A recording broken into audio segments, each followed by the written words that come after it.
All right, lesson 3. Uh, Plan for today is going to be tests for parallelograms. So, stuff we're going to do today, you'll be able to recognize the conditions that ensure a quadrilateral is a parallelogram. So, we talked about parallelograms yesterday. I'm going to kind of go down there and review those. But again, a quadrilateral. What is a quadrilateral? Quadrilateral is a four-sided figure. Okay, so that's it. Quadrilateral is just a four-sided figure. Okay, nothing too crazy with that.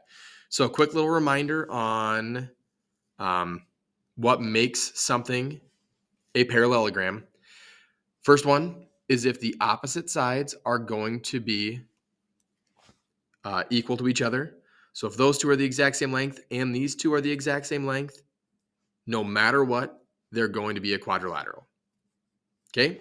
The next part is that if the opposite angles are exactly the same, that makes it a parallelogram. Again, all of these were in the notes that we took on Wednesday. On to the other one. Again, diagonals. If we have a diagonal cutting across the quadrilateral, and between the diagonal, if the kind of cuts it in the middle, if it's going to have bisectors on both sides. So both these bisectors and both these are going to be bisected, again, showing the exact same length in both halves of that diagonal, then it is going to be a parallelogram. Okay. And then the very last one is that if they have that triangle that shows that they're parallel, these two are parallel, and both of these are the exact same length. So if like AB and then DC are both going to be parallel to each other, which you can see with that kind of red triangle, or if they use this symbol right there, plus they show that line segment AB and DC are both the exact same length, then that is going to be a or a parallelogram as well. Okay. I'm not going to get too crazy on the sides. It'll be on your notes that you'll be able to look at if you'd like to. But mainly kind of those pictures on the side really just show the exact same thing. Okay, so for this one, I'm going to look at this. I'm going to determine whether this quadrilateral is a parallelogram, and then I'm going to justify it. So looking at this shape, okay, the first one, this says it's 12 centimeters, and this says this is 12 centimeters. That tells me this line segment and this line segment are the exact same length. Okay. The other side, I'm going to look at that 5 centimeter. I'm going to look at that 5 centimeter. That shows me those are the same length. Okay. Just like you had before. Again, my drawings are not spectacular, but if I have the opposite sides that are going to be the exact same length, and both sets of opposites are the exact same length, then yes, it is a parallel or parallelogram. Okay, that's the justifying. If I can draw these hash marks and show that it's going to be the exact same lengths, that is the justification that I need. Okay, next one. All right, I'm going to look at this shape over here. So I've got the parallelogram. It has an 85-degree angle there, an 85-degree angle there. You can see that it has the red lines. It's saying that this one and this one are the exact same length. Okay. If I have these the exact same length and I have this 85 degree and this 85 degree, okay, going all the way back to chapter 3 stuff, this line that cuts between it is a transversal. Okay. Transversal is going to have kind of the exact same numbers that we had before. So that shows me that this angle and this angle are the exact same. Okay, the stuff we did on Wednesday, if we have that transversal, we have two parallel sides, I can go through and I can figure out that 85 minus 180, that's going to tell me that both these angles are 95 degrees. 95 degrees. I've got these ones that are matching. I've got these ones that are matching. Yes, it is a parallelogram because we have these matching sides and we have these matching angles. Okay, we can figure out the other parts by making those supplementary, but that was it. That's what we're looking at. That is what makes it a parallelogram right there. Okay. Example number 3. I'll let you look at it for a second.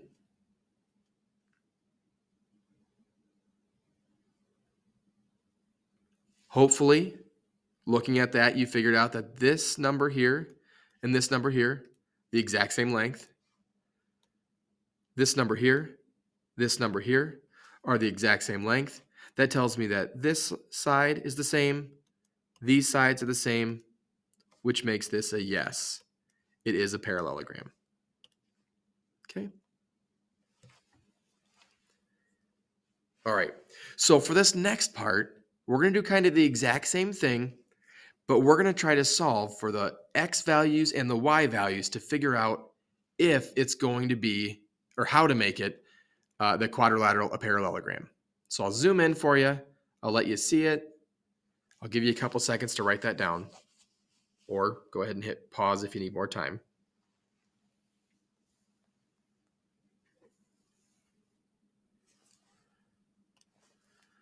All right, so with this one, first thing I'm going to do, in order to make it a parallelogram, I know that this angle over here and this angle over here, the opposites, have to equal each other.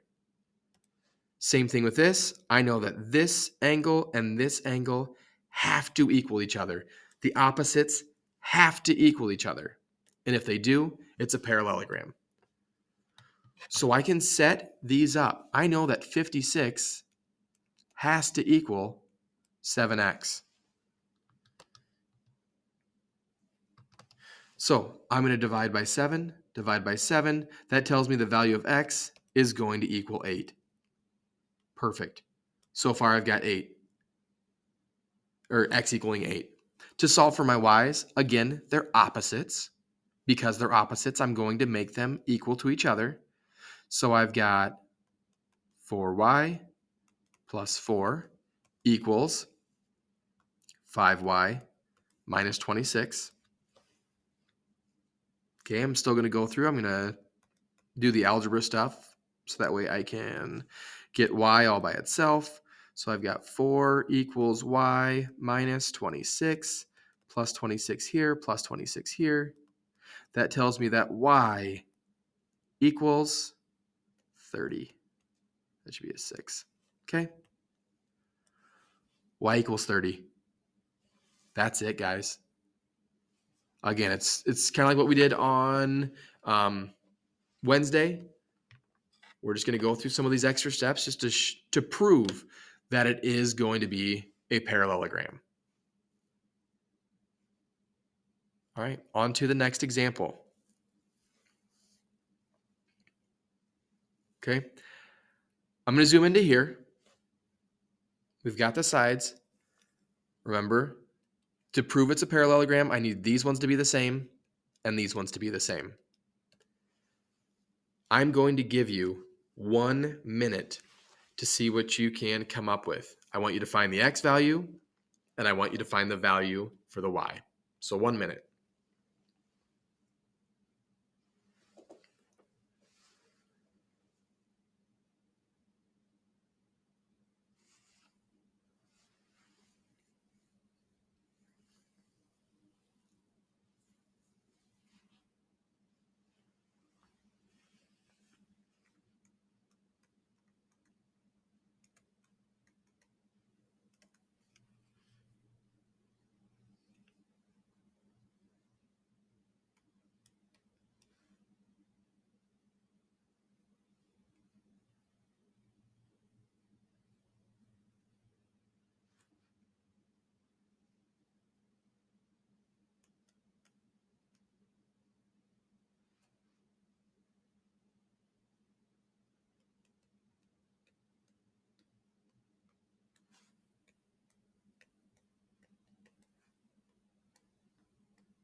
Time is up.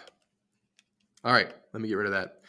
So you had some time to work on that one. I'm going to go through those steps. Hopefully you have the right answers, but if not, I'm going to show you the steps on how to get it. So again, I know the sides I need to make equal to each other, so I'll do the x's first.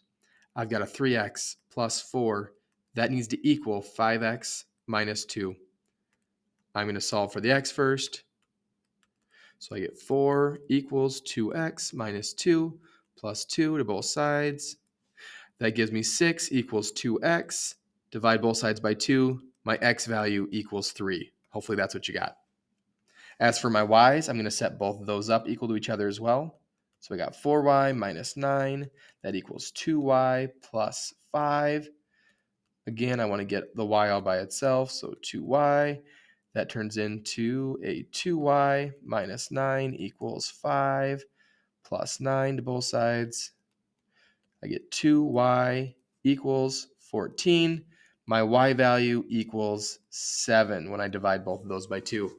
You should have had x equals 3 and then y equals 7. I'd ask you to give me a thumbs up to make sure where you're at, but just like most days, you guys don't give them to me anyway. But neither here nor there. This is going to work the same way.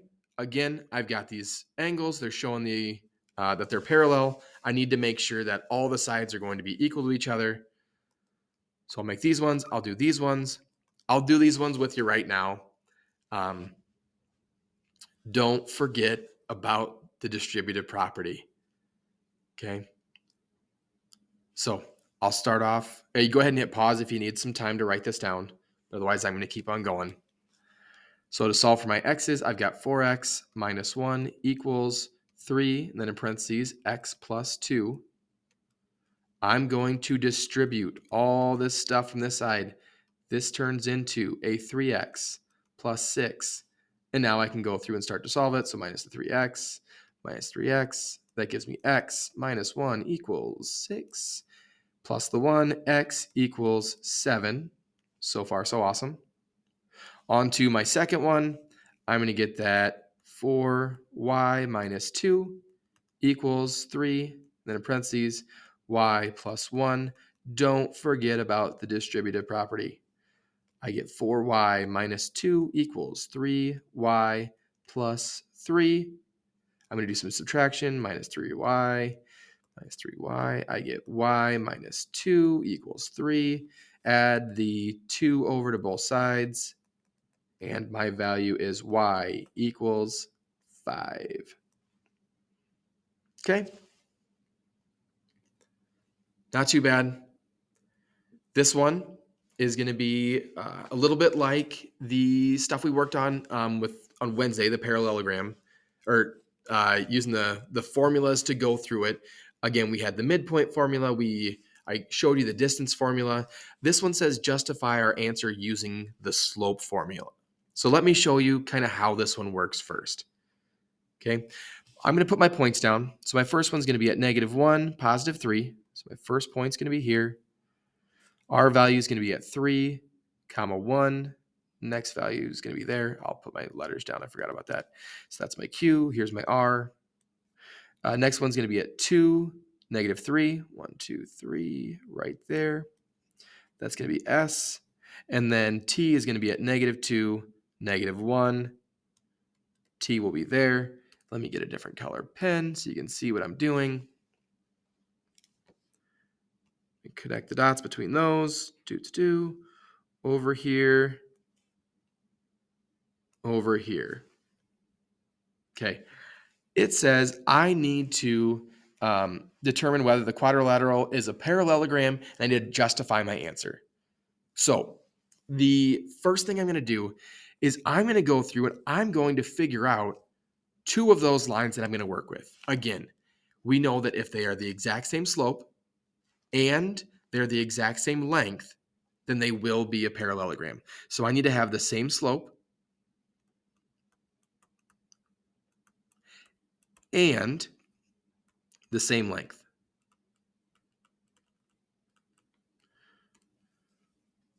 In case you forgot, which I know you never would, but to find the slope,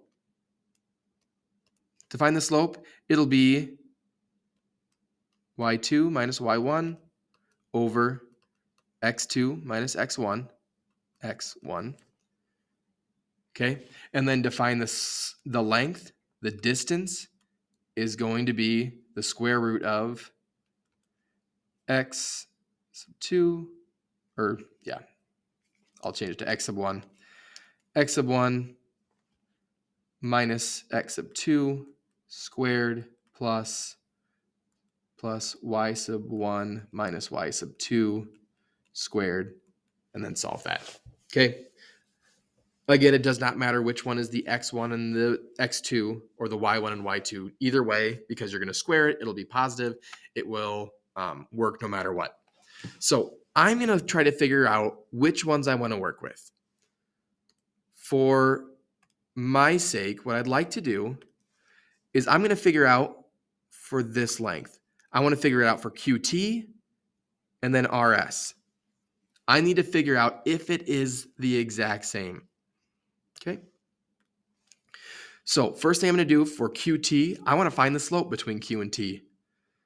So I've got my values. I've got a -1. So my y2 is here. -1 minus 3 over -2 minus -1. Okay, the slope for QT, that's the first one I did. I've got -3 minus 1. That gives me a -4 over -2 minus negative is plus a positive. So over -1, that tells me the slope for QT is going to be 4. All right, on to my next color, my next side, I mean. I'm going to do RS. RS will be the next one I do. The numbers I have for RS, I have got -3 minus 1 over 2 minus 3. So -3 minus 1, that's -4. 2 take away 3 is -1. That tells me that slope is 4. So far, the slope is the same. Fantastic. If the slope is the same, we are on the right track. If it wasn't the same, we'd be done. But the slope is the same, so we're good. Next step along the way, we're now going to figure out the distance. So the distance for QT. So QT distance, I'm going to have -1 minus -2, all that squared, plus 3 minus a -1 squared. So -1 minus a negative is plus a positive. So that gives me 1 squared plus 3 minus -1, that's plus a positive. So plus 4 squared. All that's going to be square rooted. That tells me that I will have a square root of 17. I'm good to leave it in the radical sign. Because again, 1 squared is 1, 4 squared is 16. So it was 1 plus 16, and that's where I got the radical 17.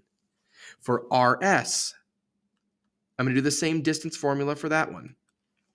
I've got 3 minus 2 squared plus 1 minus a -3 squared. That gives me 3 minus 2 is 1 squared. Let me put that on there. And then plus 1 minus a -3, so that's plus a positive. So that's 4 squared. Just like the one above it, I've got 1 plus 16, which tells me the bottom is 17, radical 17. They are both the exact same distance. They both have the exact same slope. If they have all of those things, or both of those things in common.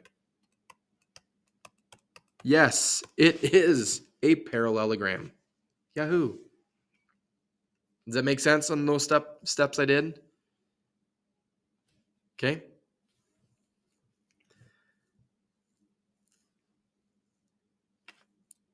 So we went and did that.